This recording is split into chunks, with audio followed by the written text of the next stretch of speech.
The Flash returned from its break this week, and the first episode back was called Potential Energy. It would seem ever since his last run-in with Zoom, Barry has been suffering from horrible nightmares of the evil speedster killing his new love, Patty. This is a problem because despite being with her for as long as he has, Barry has yet to tell her about his double life as a superhero, which, if you've watched my reviews for a long time, you'll know how I've complained about this fact to no end, considering that literally everyone else in the show knows he's the Flash. Heck, even one-off characters know who he is. I mean, really, it's about damn time to let her in on the secret, don't you think? Back at Star Labs, everyone continues to try and find a way to beat Zoom. Harry has hit upon the idea of trying to find a way for the Flash to steal Zoom's speed, or maybe it's the other way around. We can't exactly be sure anymore after the stinger from the end of the last episode. What I do know for sure is that he has a ton of formulas up on his boards, and if Jessie Quick is his daughter in this show, maybe this is how she gets her speed. It's Cisco who hits upon the idea of perhaps finding a way to slow Zoom down, and with that, Team Flash is on the trail of a new metahuman called the Turtle. Now, fun fact, in the comics, there were actually two guys who called themselves the Turtle.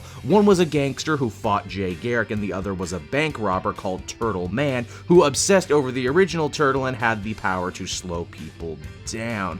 The Turtle for the show combines the best of both worlds, and in my mind, is also enhanced by giving the extra dimension of wanting to steal items of great personal value from people. This scenario means that Barry and the rest of the crew are given free reign to play dress-up and stake out a fancy art gallery. This sort of thing is novel for the Flash when you stop and consider that characters like Batman or even Iron Man get to go to black tie events all the time. I mean, that's just an average Tuesday for them. For Barry, it's not. He's actually out of his element. Potential Energy also continued to wring great material out of the Harry-Cisco dynamic by having them discuss why Zoom is called what he is on Earth 2. It's a very dark little moment and another great showcase for Tom Cavanaugh to wow everyone with his acting range. Now, at the other end of the episode, we have Wally West, who you will remember kinda showed up on Joe's porch out of the blue during the Christmas episode, and now neither men really know what to do with each other. I was kinda bummed to see that the Flash TV show opted to go in a much more New 52 direction for Wally West,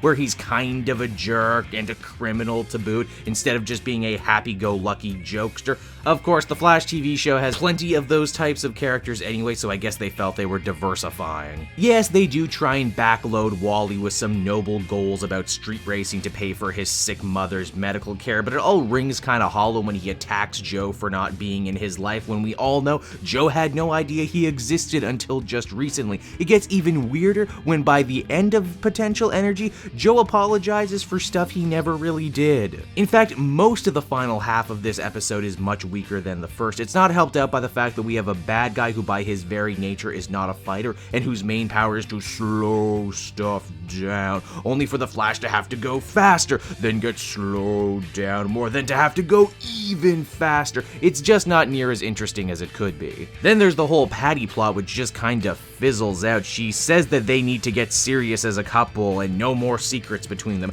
Barry tries multiple times to tell her the truth, but keeps getting sidetracked by superhero stuff. And not to spoil it, by the end, none of it ultimately mattered. Potential Energy was a shaky return for the Flash. A lot of major plot threads felt underdeveloped and unsatisfying. Now, that's not to say it was a total stinker of an episode. Cisco and Harry had some nice moments, so did Catelyn and Garrick. The episode also planted a number of seeds for future storylines, ones that I hope can grow into better episodes than this one. At the end of the day, I feel comfortable giving this one a 6.5 out of 10. Hey everyone, thanks so much for watching my newest video. I hope you enjoyed it, and I hope you'll feel like checking out some more videos I have on offer here at Cape Joel.